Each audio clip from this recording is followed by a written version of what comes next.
कुछ दिन पहले अमेरिका के राष्ट्रपति जो बाइडेन ने पाकिस्तान को दुनिया का सबसे खतरनाक मुल्क बताया था। कहा था कि पाकिस्तान के एटम बम दुनिया के सबसे गैर जिम्मेदार और अनसेफ हाथों में है। लेकिन अब खबर तो ये आ रही है कि ज़ेलेंस्की ने अपने न्यूक्लियर साइंटिस्ट को गुपचुप ढंग से पाकिस्तान भेजा था। क्या ज़ेलेंस्की के साइंटिस्ट पाकिस्तान में एटम बम की सबसे बड़ी ब्लैक मार्केट में डील करने पहुंच चुके थे? क्या यूक्रेन में पाकिस्तान की मदद से एटम बम तैयार हो रहा है? क्या पुतिन जिस डर्टी बम का जिक्र कर रहे थे उसके तार पाकिस्तान से जुड़ते क्या नजर आ रहे हैं? और क्या इस डर्टी गेम का कनेक्शन अमेरिका से भी जुड़ा हुआ है? इसकी पूरी पड़ताल आपको मिलेगी हमारी इस सुपर एक्सक्लूसिव रिपोर्ट में।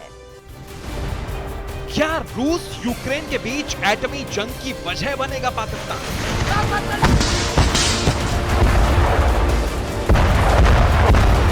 क्या दुनिया का सबसे खतरनाक मुल्क तीसरा विश्व युद्ध करवाकर ही रहेगा?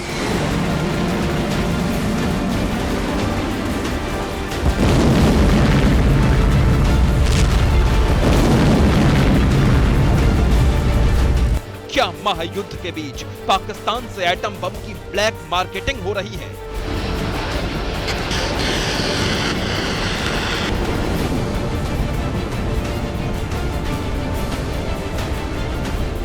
क्या पाकिस्तान ने यूक्रेन को भी एटम बम की तकनीक बेच दी है?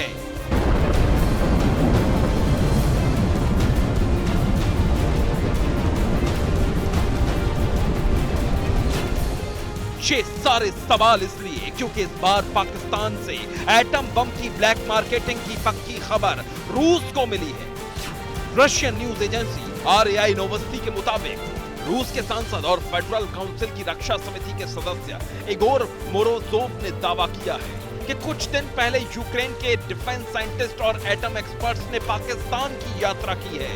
यूक्रेन के इस डेलीगेशन ने पाकिस्तान के एटम बम से लिंक रखने वाले न्यूक्लियर एक्सपर्ट से मुलाकात की है।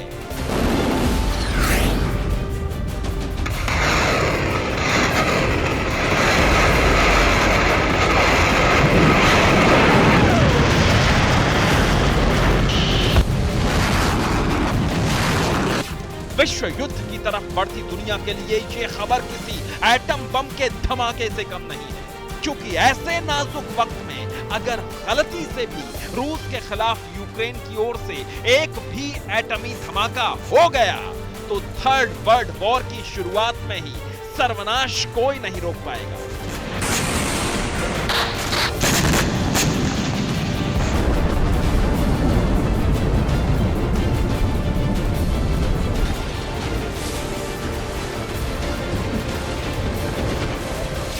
इस खबर ने दुनिया को इसलिए भी सन्न कर दिया है क्योंकि कुछ दिन पहले ही रूस ने कहा था कि यूक्रेन रेडियो एक्टिव डर्टी बम का इस्तेमाल करने वाला है।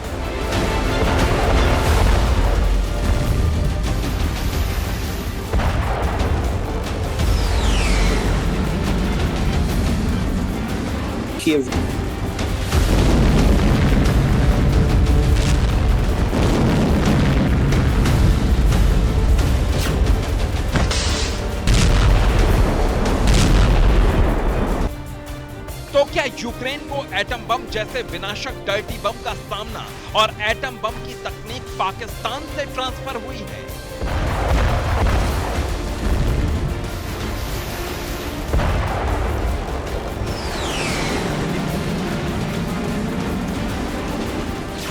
ऐसा हो सकता है क्योंकि पाकिस्तान का काला इतिहास कहता है कि कराची से कीव तक एटम बम की ब्लैक मार्केटिंग मुमकिन है।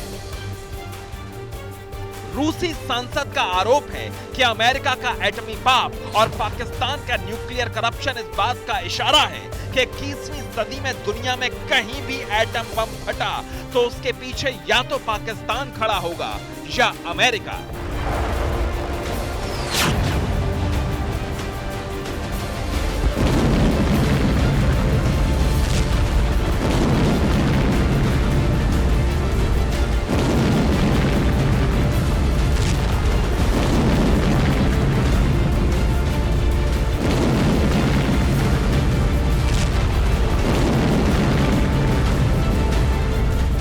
दुनिया ये बात बखूबी जानती है कि उत्तर कोरिया के सन की तानाशाह किम जोंग उन के हाथ तक एटम बम की बटन पाकिस्तान के न्यूक्लियर साइंटिस्ट AQ खान ने ही दी थी।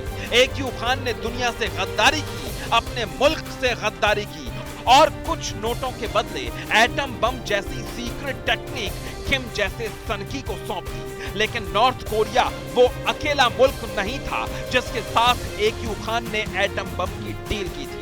उसने ईरान, लीबिया और आतंकियों के वॉरलैंड बने सीरिया तक को एटम बम की टेक्नोलॉजी बेच दी थी। 4 फरवरी 2004 को पाकिस्तानी परमाणु वैज्ञानिक AQ खान ने पाकिस्तान के नेशनल टेलीविजन पर आकर माफी मांगी थी।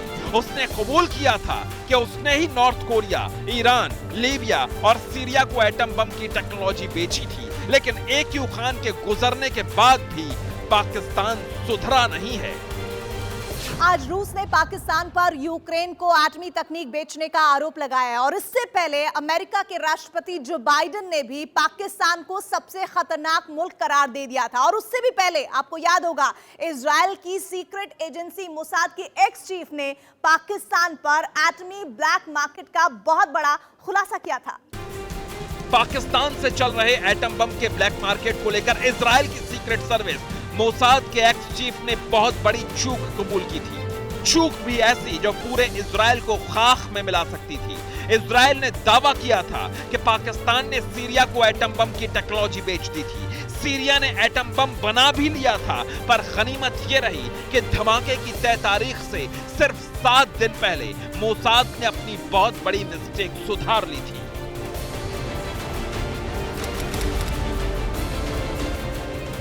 अगर सीरिया में operation out of the box का ये धमाका ना हो पाता तो उस दिन पूरा इजराइल उड़ जाता। सीरिया में एटम के दलालों का पाकिस्तानी हैंडशेक मोसाद की बिग मिस्टेक थी।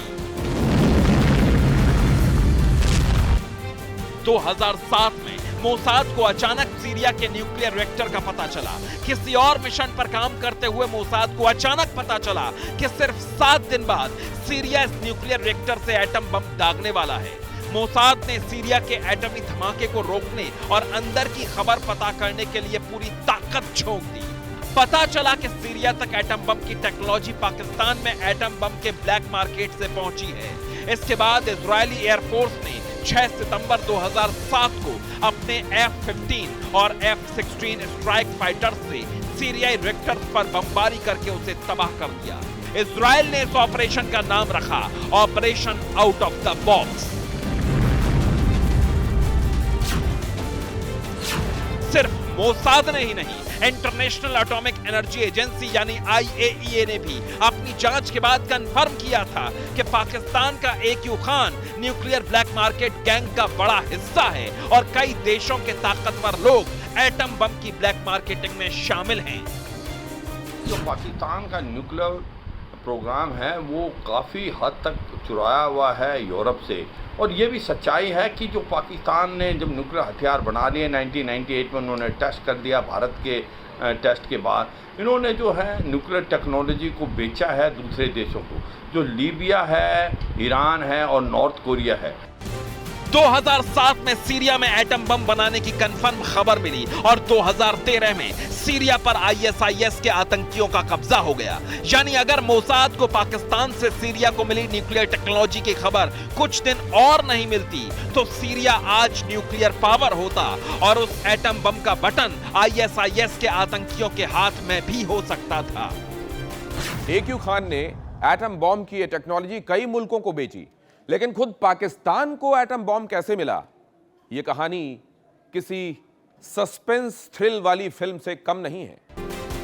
गैस सेंट्रीफ्यूज बनाने वाली नीदरलैंड की कंपनी एनरेको में काम करने वाले metal engineer Abdul Qadeer Khan centrifuge के डिजाइन चुराकर पाकिस्तान आ गया।